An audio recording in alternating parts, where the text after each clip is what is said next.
I am quitting medicine. I just quit my job. I'm quitting medicine. I quit my job last year to embark on a self-directed MBA experience. I'm quitting my job and I'm going to business school at NYU in the fall.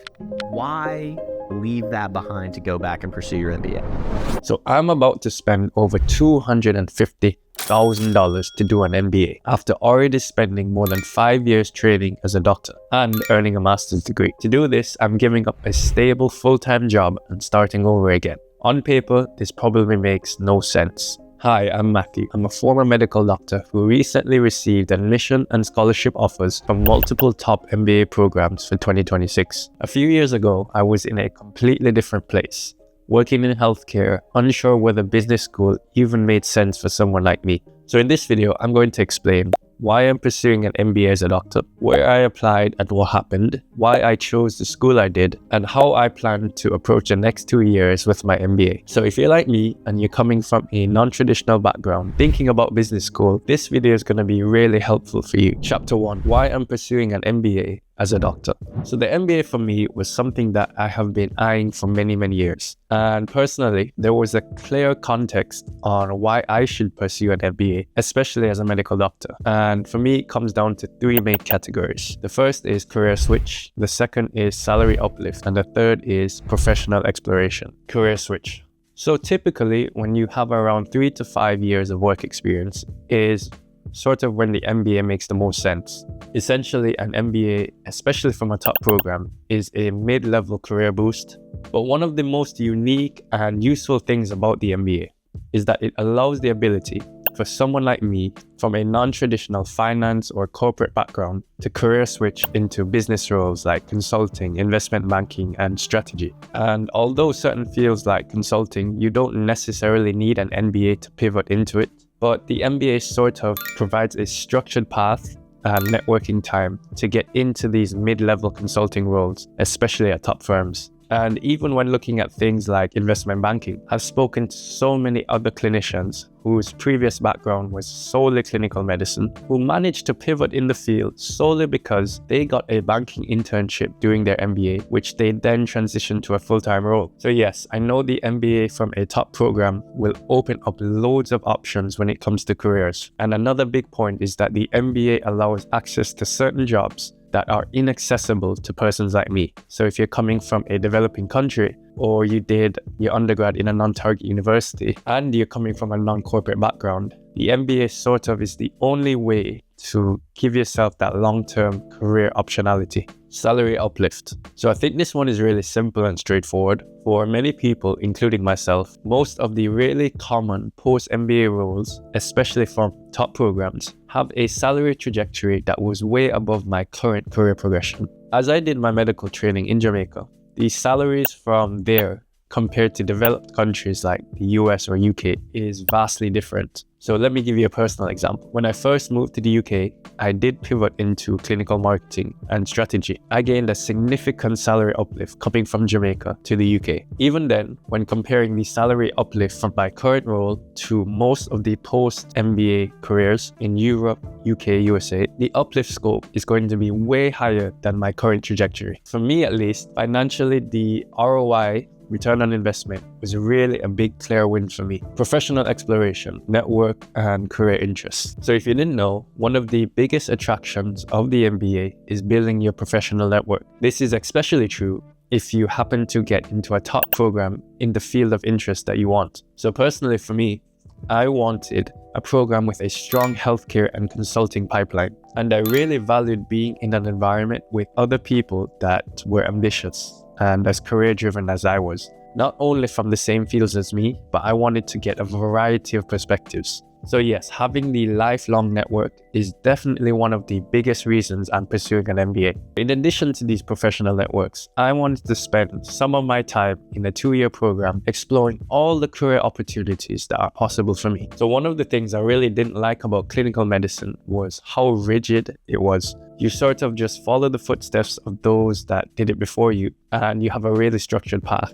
I really wanted the opportunity to try different things. Like maybe I wanted to do new internships in a completely different field. Maybe I wanted to get different perspectives on career paths and exploring more of my professional interests outside of healthcare. Chapter 2, revealing where I applied, why, and where I got admission. So let's look at where I applied for my MBA programs and the rationale behind it. So my initial strategy was that I wanted to study in the same location that I wanted to work and stay post MBA.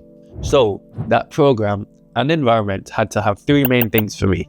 1, it had to have good support for international students. 2, strong recruiting pipelines for consulting and healthcare. And 3, great alumni culture with lots of examples of career switchers from non-traditional backgrounds like myself. So for round 1 applications, I shortlisted it to these schools which had all the 3 things I was looking for: Berkeley Haas, Stanford, London Business School, USC, UCLA, and Columbia. So I applied to all 6 of these schools during round 1, and it was really tough. But what were the results?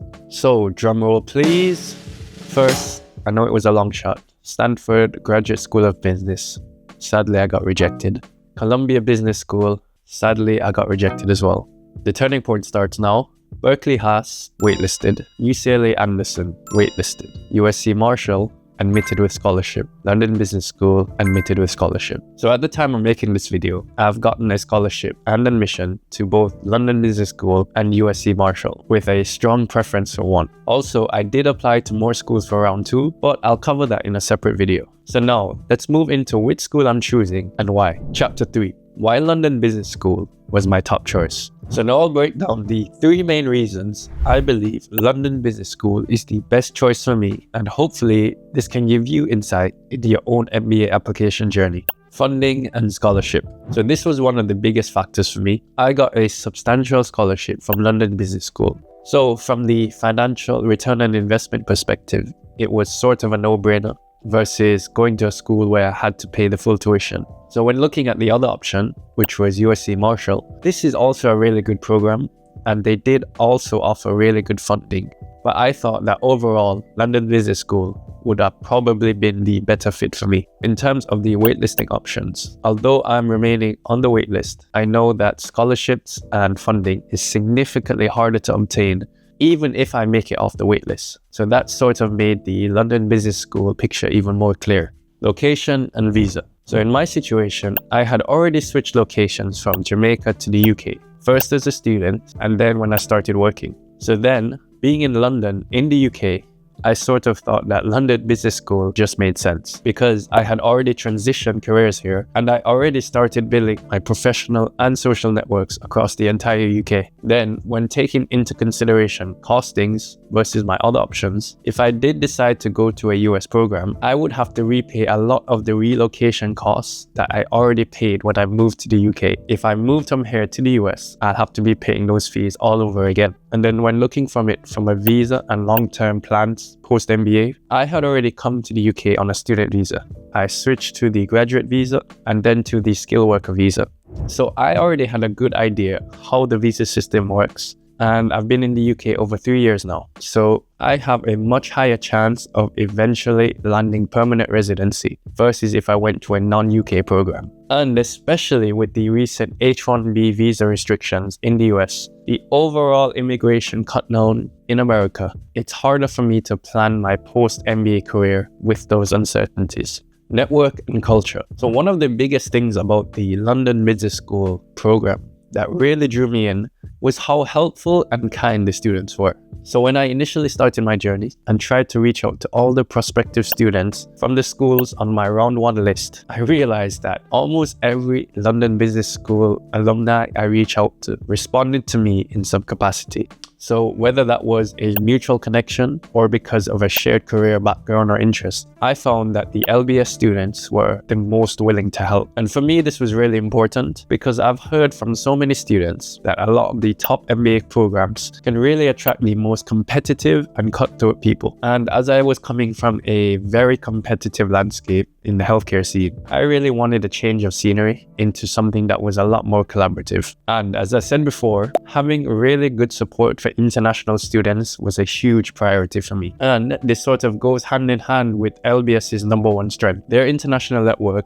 they have over 90% different nationalities. That to me was really impressive. I had already experienced being an international student, so I know how hard it can be. So I wanted a really supportive environment that understood clearly the sort of challenges and struggles we face. So when compared to other schools though, I do see that a lot of top programs have a large percentage of students being international, and they do provide support. But I do know in general, for most programs, domestic students do have an advantage over international students, at least in the domestic work environment. Chapter 4, how I plan my MBA journey. So I do have a clear plan for my MBA journey this coming August. I'm committed to London Business School at the time of making this video, and I want to focus on 3 main things. 1, recruiting. 2, networking. 3, exploring. So first, I plan to recruit into consulting, and that's going to include case prep, networking, and just sort of embedding myself in that whole process. And my plan is to further skill myself up, hopefully landing into a top firm with an internship there, then eventually translating that into a full-time offer. So I believe that once I have at least 2 years under my belt at a top firm, I will open up the world to me because I'll have so much more really good exit options. The second is expanding my network. One of the biggest goals from this MBA that I want to do is really expand my professional network outside of just healthcare, health tech, and healthcare adjacent fields. I really want to speak with persons from different backgrounds. Let's say they're from product management, big tech, or even finance. Not only for the social and exploration purposes, but for a different perspective. I want to learn from their point of views to gain knowledge for when I eventually start my own business. And the last is exploring. This sort of expands more on my last point, me exploring different career interests. Even before the MBA, I always had a big interest in how investing works, how money worked, and how businesses ran. I really want to use this time to learn about things I don't know, and to learn things I think I do know, but really don't. And I think the MBA with 2 years outside the workforce is going to be the perfect time for this. So my strategy of exploration for these 2 years is going to be really pivotal, not only for exploring more career options, but developing me personally. So in summary, this MBA is about being finally free and being encouraged to explore interests outside of my career plan that I always wanted to learn about. So that's why I'm choosing to step away from a stable career and start again with an MBA. And I know on paper it might not make sense to everyone, but for me, this is about the long-term optionality, growth, and putting myself in environments that really challenge me. Over the next 2 years, I'll be documenting the entire journey, the classes, recruiting, networking, wins, and mistakes. If you're curious about London Business School, the MBA experience more broadly, or if you're thinking about making a similar pivot from a non-traditional background, I'll be sharing everything openly here. So if that's something you're interested in, feel free to subscribe and follow along. I'll see you in the next one.